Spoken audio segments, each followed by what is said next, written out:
Hello students, today just we have to study about digestive system, means nutrition in human being. Our chapter name is life processes, in which just we are proceeding our work, that is nutrition, and today just we have to study about digestive system. I have said alimentary canal, digestive glands and the process of digestion all are collectively known as digestive system. So today we will start from digestive glands. Just I have written on the board, you are seeing 5 types of digestive glands are present in our body, and in which all are exocrine in nature, because just I have said 2 types of glands are present in our body, in which one is called exocrine gland and second is endocrine gland.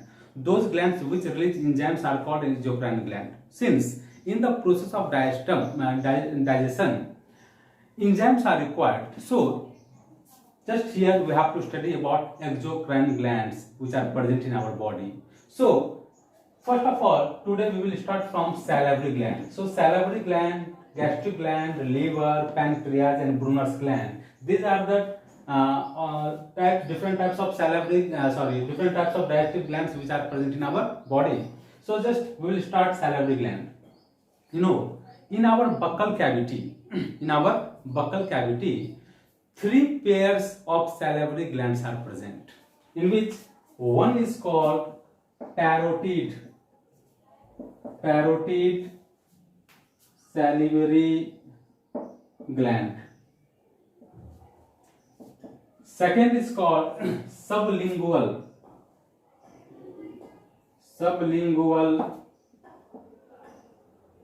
salivary gland, and third is called submandibular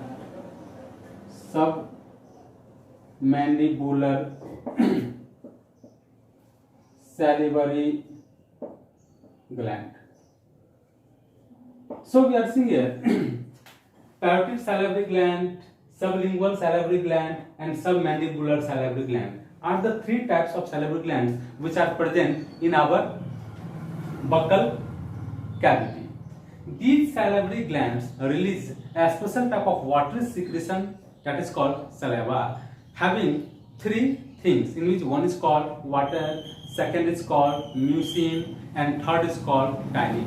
This tannin is also known as salivary amylase. So just we will see here one by one. Okay, so I am going to erase this.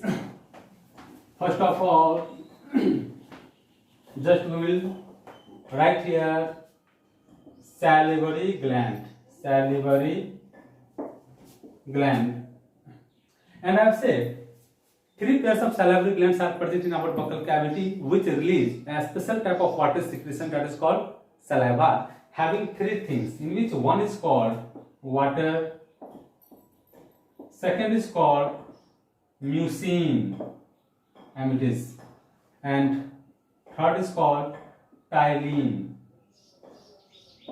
T-Y-A-L-I, T is silent here. Tannin is also known as salivary amylase.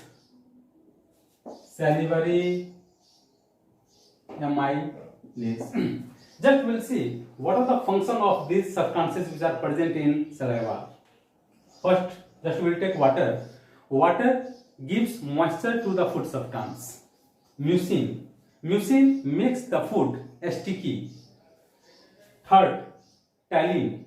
I have said tannin is also known as salivary amylase. It is a type of enzyme which breaks starch present in the food into maltose. Okay, once again, what is the function of tannin? Tannin breaks plus starch gives maltose. What is tannin here? What is starch here? What is maltose here? Listen, tannin is the name of enzyme which is present in saliva. Starch is a type of carbohydrate. You should know, during photosynthesis plants make glucose, and this glucose gets stored in the plant product in the form of starch. That is the starch which is broken by the tannin into maltose. Maltose is simpler carbohydrate than starch. So tannin breaks starch into maltose, because what is this? This is the process of digestion. And what is the meaning of digestion? The process in which complex food material gets converted into simple form, that is called digestion. So since starch is complex form of carbohydrate, so it gets converted into simple carbohydrate, that is called maltose, and this is the function of ptyalin. So what is the function of ptyalin? It breaks starch into maltose. So we are seeing here three pairs of salivary glands are present in our body, which release as water secretion, that is called saliva, in which water, mucin and ptyalin enzymes are present. And what the function of this substance, just I have said. Now just we will take second gland, that is called gastric gland. Second, gastric gland. You know, in the wall of stomach, many glands are present, and that glands are called gastric glands. You should know, when food reaches into the stomach, then from the wall of stomach, gastrin hormone is released, and this gastrin hormone starts to stimulate the gastric glands which are present in the wall of the stomach, and these gastric glands releases a special type of juice, that is called gastric juice. Gastric juice. And in this gastric juice, following components are present, in which first is HCl, second is pepsinogen, third is prorenin, fourth is gastric lipase,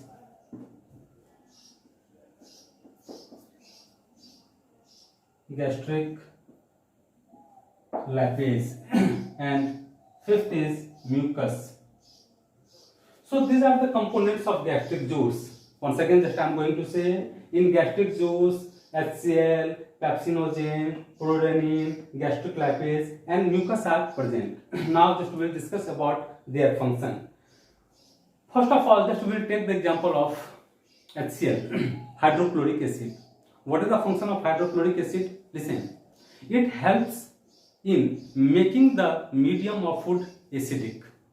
Okay, once again, it makes the medium of food acidic. Second function, it kills the germs present with the food.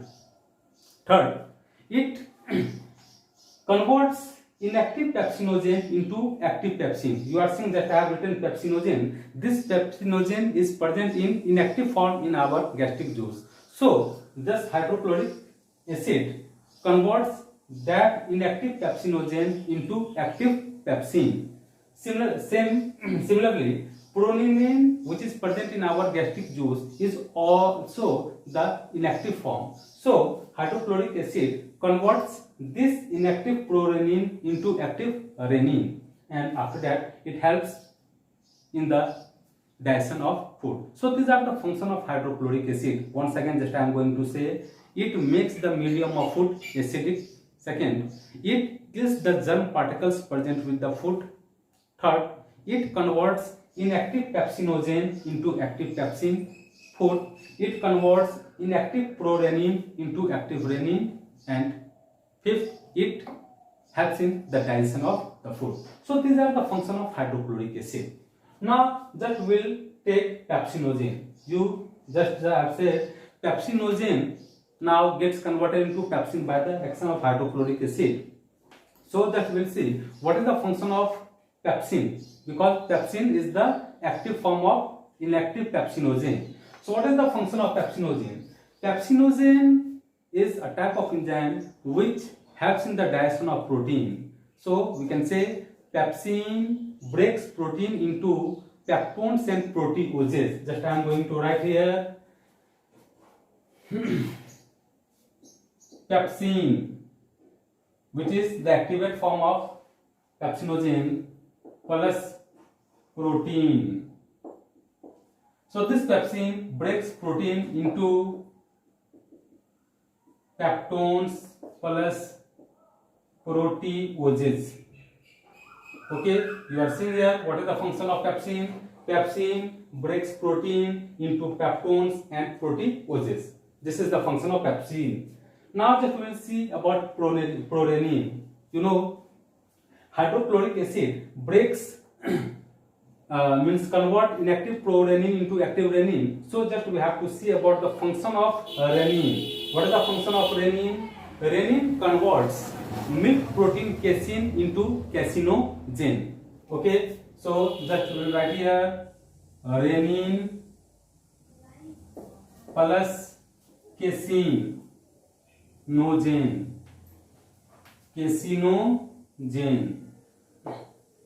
into active casein. So we are seeing here renin helps in the breaking of milk protein casinogen into casein. According to some scientists, prorenin helps in the breaking of milk protein casein into paracasein. Okay, now just we will discuss about gastric lipase. What is the function of gastric lipase? Lipase is the enzyme which breaks fat into fatty acid and glycerol. Means pepsin always acts on protein, whereas lipase always acts on fat. So what is the function of gastric lipase? It breaks fat into fatty acid plus glycerol. So we are seeing here gastric lipase breaks fat into fatty acid and glycerol. And after that, just we will discuss about mucus. What is the function of mucus? Listen, mucus is an alkaline solution which gives protection to the wall of the stomach from the corrosive effect of hydrochloric acid. Sometimes when the secretion of mucus gets decreased and the secretion of hydrochloric acid gets increased, then many rounded wounds are appeared on the surface of the inner lining of the stomach, and this disease is called peptic ulcer. So in this way we are seeing here mucus gives protection to the wall of the stomach by the corrosive effect of hydrochloric acid. In this way just we have seen what is gastric gland, gastric juice, and what are the various components which are present in the gastric juice. After that, just we have to discuss about liver. You should know liver is the largest exocrine gland present in our body. Where it is situated? It is situated at the right upper portion of the stomach. Stomach is situated in the left side and liver is situated at the right upper portion of the stomach, means right side. Okay, liver is reddish brown in color and it is made of two we can say lobes, in which one is called right lobe and second is called left lobe. Right lobe is larger than the left lobe, and from right lobe a sac-like yellowish green structure is connected, that is called gallbladder. Once again just I am going to say liver is the largest exocrine gland which is present in our body. It is situated at the right upper portion of the stomach. It is reddish brown in color and it is made up of two lobes, in which one is called right lobe and second is called left lobe. Right lobe is larger than the left lobe, and from right lobe a yellowish green colored sac-like structure is connected, that is called gallbladder, and this gallbladder stores the bile juice secreted from the liver. Means we can say bile juice is secreted from the liver and this bile juice gets stored inside the gallbladder. So just we have to see what is the function of bile juice and what is bile juice. Bile juice is a green colored alkaline solution and now we will see what is the function. Bile juice helps in, or we can say it makes the medium of food basic. Second, it neutralizes the hydrochloric acids present with the food. And third, it helps in the breaking of large pieces of fat into small pieces, that is called emulsification of fat. You should know, bile juice does not help in, or we can say does not digest the food directly, because in bile juice enzymes are absent. There is no enzyme which is present in the bile juice. So how can it digest the food? But it helps in the digestion of food indirectly. How? Just I have said, it makes the medium of food basic. Second, it neutralizes the effect of hydrochloric acid present with the food. And third, it breaks the large pieces of fat into small pieces, that is called emulsification of fat.